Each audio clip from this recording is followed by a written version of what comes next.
Good afternoon, good people. I am doing something today that I never do. I'm doing something today that I never do.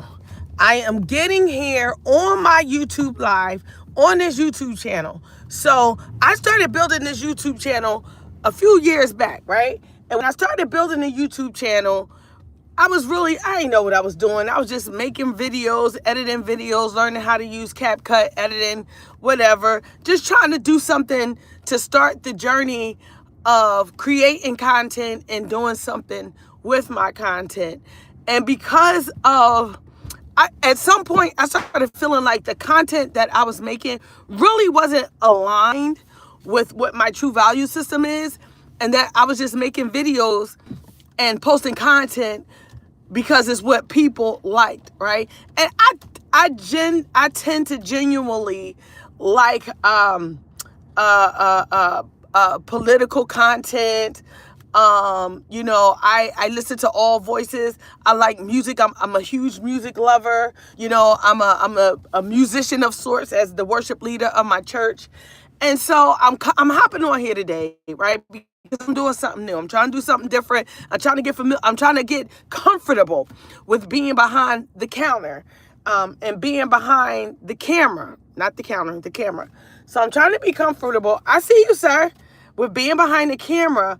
And so I'm doing something that I generally do not do, right? So I'm hopping on here live. I don't know if anybody going to join me. I don't know how many viewers I'm going to get, right? But I'm just a little annoyed, right? Right. So I've been seeing a lot of AI videos and a lot of new AI artists popping up, and there are some that are very popular and familiar. Some of you may have heard of Janelle Monáe, and she's absolutely amazing. The creator that's behind her is nothing less than amazing, right? And it takes a lot to commit yourself to something, and it takes a lot of time, patience, and talent to actually behind the scenes make it into something that people will love, right? And there's a lot of controversy right now about another AI artist. I think he actually has the number one gospel artist album, right? Right now, he's an AI artist, but he has the number one gospel song on all platforms. Like, bro is absolutely killing it. Shout out to Solomon Ray, and that. But so I'm coming on here. I'm coming over here to do a live video because, me and my team decided that we were going to launch an AI artist, right? And so I am an entrepreneur. I have a couple of different businesses, and I've scaled a couple of those businesses, right? So a lot of times people just know me for what I do in my day job, but they don't know other stuff that I do because I really don't talk a lot about it. And so, but me and my team, it was a team of 4, now a team of 3. We decided that we were going to launch an AI artist, right? And really build a whole ecosystem around this artist. So first of all, I'm a musician at heart, right? And because I'm a worship leader at my church, I love God. But like, I grew up in West Philadelphia in the 80s, bro. Like in 80, I was 13 in 1988, right? So I grew up in the trenches, and there was a lot of stuff going on, for those of you who may not know what was going on in 1988. Like, that's when the crack epidemic especially really started impacting our community. So for me, I want to say around 87, 88, is when I was old enough and mature enough to really understand what was going on. So as a direct result of that, I had family members who became addicted to crack and got on drugs and started cycling in and out of jail. My neighbors who were artists, police officers, firefighters, mothers of the church, in church. Like, I started seeing the people around me succumbing to this drug addiction. And eventually I succumbed to the drug addiction. The kids that I was going to school with, like, we was in middle school, in high school, and we were actually like they was driving Mercedes and Benzes, like the little boy who was on the short bus, right? The boy who was in the LD class and who was on the short bus had a plug, and he became the man in school, right? And so, like, I grew up around all these different dynamics that really shaped me into who I am today, right? Like the guys that I grew up with, man, like I'm just so grateful that a lot of them survived their youth, right? Because like the 80s was different, yo. The 80s was real different. And so because I did not know God back then as a youngster, and later on in my life, I found the Lord. I got into gospel, I got into gospel music, I got saved, whatever, right? I did all of that, but I love God, and so I had always been looking for a way to be creative and tell my story, who I am, what I'm about, what I'm into, what I do in business, see how I can help other people. I always wanted to tell my story, but what I never seemed to be able to do is to make everything that I know in business and life and in my faith like come together under one umbrella. Like everything that I know to do. I'm tech savvy. I love new technology. I love playing with new technology. When the AI stuff came out, when ChatGPT dropped, I did a course, a ChatGPT course, like within the first 30 days, because I knew it was about to take over the world, right? And so here I am now, today. That brings me to this live chat, right? And so we built this AI artist. The AI artist name is @JHoly. So if you on here, you see this live, go on, type @JHoly into your chat and pull them up, right? And so the music is music that I structured, right? I do music for a living, right? Music that I structured the hooks, I structured the music, I came up with the lyrics, the songs, and the concepts, right? Like under the auspices of the Holy Spirit, because the Holy Spirit lives within me. So anything that's in me that comes out of me is of God, right? And the tools that I use to do it is of God. But like I got people talk about, oh, well, that's AI and that's an AI artist. And so what? So what is AI? So what is an AI artist? So what? Right? Like somebody said to me, so what are you going to do when, how you going to play the live music? Let's be clear, bro. Music don't make no money. We're going to be clear. Like music don't make no money. And this is not to take away from musicians, right? I honor anybody with the craft and the discipline to become a musician, right? Like that is not something, listen, I've been wanting to play an instrument since I was in high school. And I don't have what it takes. I don't have that unique gifting, skill, ability, or attention span to do something repetitively every day in terms of music, because I do it in other areas, but in terms of music, that'll make it sound like something, that'll make it sound like, oh man, she killing it, right? And so, however, I've always been musical and musically inclined, right? And I do have an ear. So somebody says to me, so what are you going to do when how you going to play live shows? And my thought is this: people do cover bands every single day, bro. Like, what is you talking about? Every day people do cover bands, right? People, listen, it is some people who they live their whole life trying to emulate Michael Jackson. So you mean to tell me if I decided, once my artist blow up, because I do believe he's going to blow up. So if I decided to do a live show with my artists and with the music that my AI artists make, that I couldn't have a band of talented singers and musicians cover my music. And I bet you, if everybody likes the music as much as I do, like we got some bangers, right? If everybody liked the music as much as I do, and we get a following on Facebook, Instagram, YouTube, and it blows up, like people, AI artists are getting record deals right now. Tell me it blows up. Tell me, will a local artist partner with me to do my stuff? I just don't think that's the case. If my band blows up and my music blows up to the point where it has a worldwide platform, you can't tell me that I'm not going to be able to partner with live musicians in order for it to be able to have a live show. Like, you can't tell me that. But in the meantime, you could download it and listen to it in your car, right? So, like, I don't know, people just be saying stuff, right? And I understand, like, if you do music for a living and music is your bread and butter, and you are a performer, right?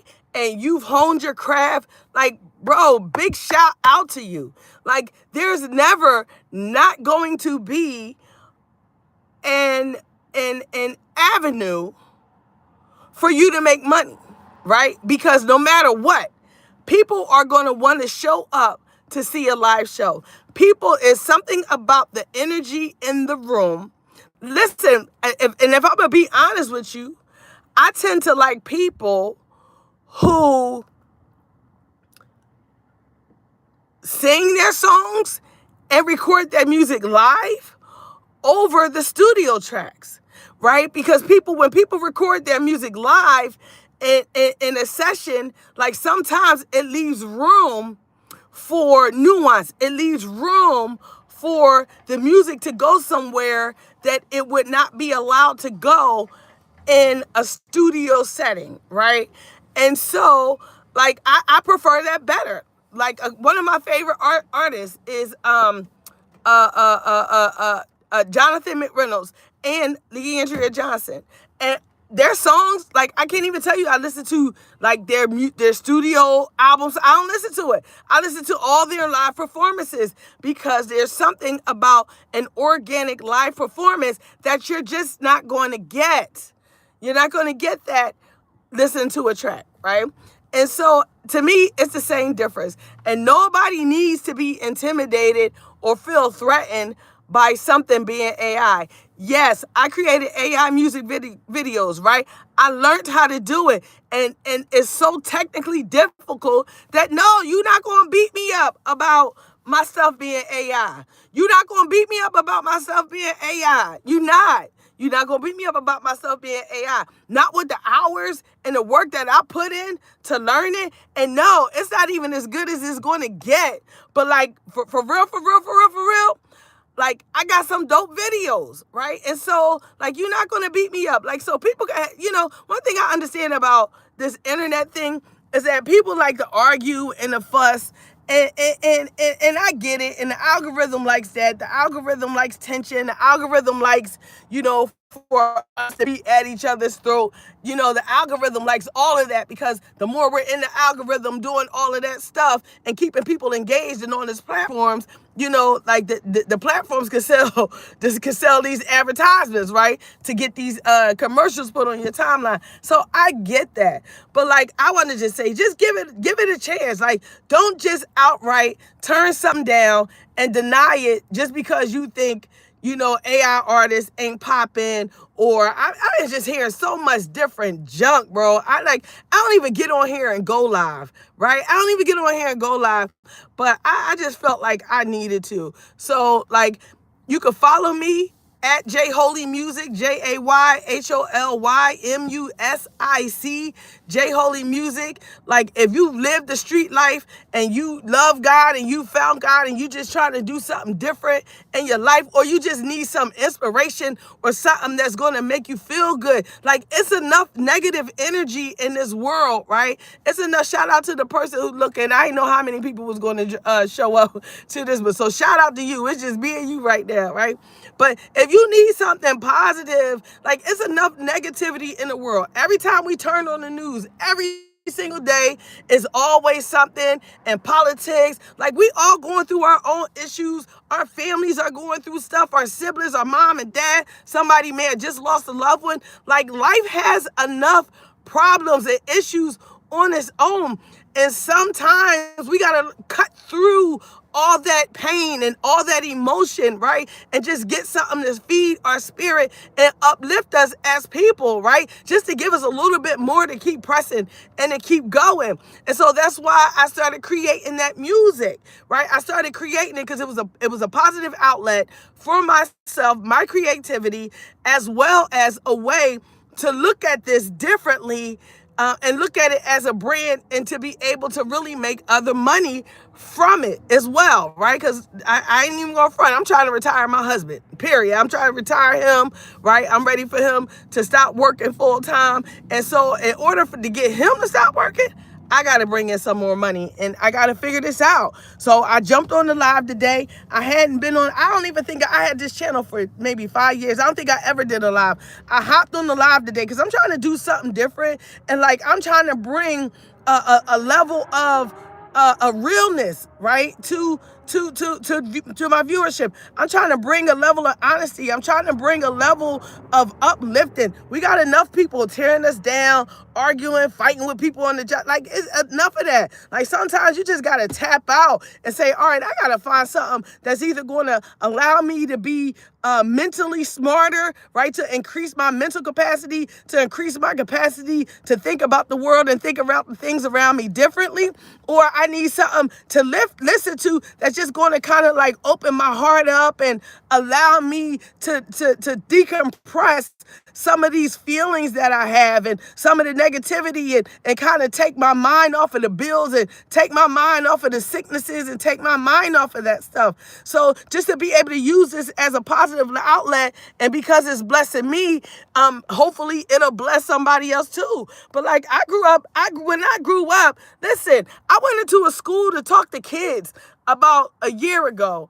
And like, these kids, they got a lot of problems. But one of the things I recognized about those middle schoolers that was different about me and my generation, as I'm Gen X. So what was different about them and us as Gen Xers is like, even though they had all these behaviors, they really were still kids. Like, when we was in middle school, like, we was grown. Like, we was driving cars.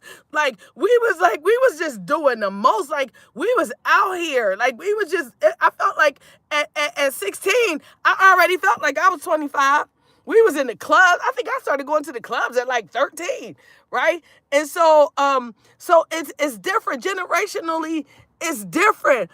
But like, still, that don't mean that we can't put positive energy out into this world, right? And so I came from an era where you stood 10 toes down, right? When you was from a block, you stood 10 toes down with your peeps. That's what y'all did. And so this music is for people who have had experiences, right, of living that lifestyle and that street lifestyle that made it out.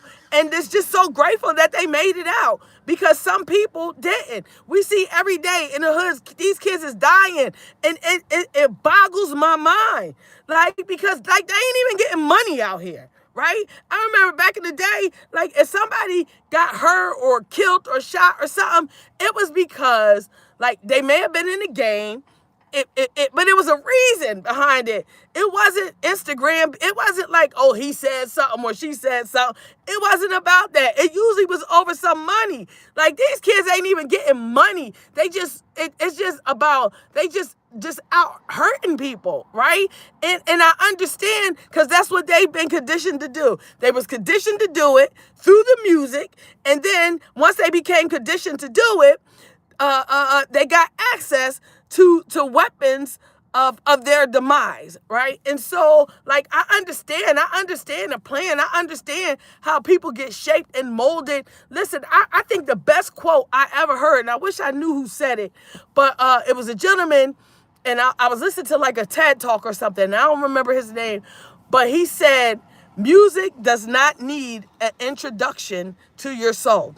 It doesn't. The moment you hear music and you hear the vibration and frequency of the music, your body responds to it. You're from the every molecule in your body responds to it, right? Music does not need an introduction to your soul. As a matter of fact, I was just looking at another video where the woman was talking about how sound and frequency was weaponized in between 1920 and 1940, right? The sounds and frequencies was weaponized. So it's something about the key of A, right? And taking the key of A and changing the megahertz of it to 420 megahertz, right? And so it's something that happens to us. It's something that happens. The bottom line is we are as human beings. Everything that you see runs on a frequency, right? And so we have the ability to hear things, and we hear things and we don't even know it's manipulating us, right? So it was something about 420 megahertz. And so she was talking about how it was used to weaponize people. And that was right before they would go into war. So they started playing songs at 420 megahertz, right? So I'm just out here. I just want to shed love. I just want to shed light. I just want to be a light in a dark place. I just want to do what I do and use the gifts and the abilities that God gave me to do it, to bring in positivity into this realm, and to be able to, support my family, take care of my family, right? Like I ain't out here trying to get rich. If that's what happens, that's what happens. But I just want to be able to take care of my family. So shout out to everybody who jumped on this live, even if it was for a minute, right? Like, subscribe, share, right? Like, subscribe, share, and then follow at JHoly Music on Facebook, Instagram, and TikTok. I'm looking forward to talking to you more. I will see you later. Okay, how I turn this off? See, I don't even know how to turn the darn thing off yet. There we go.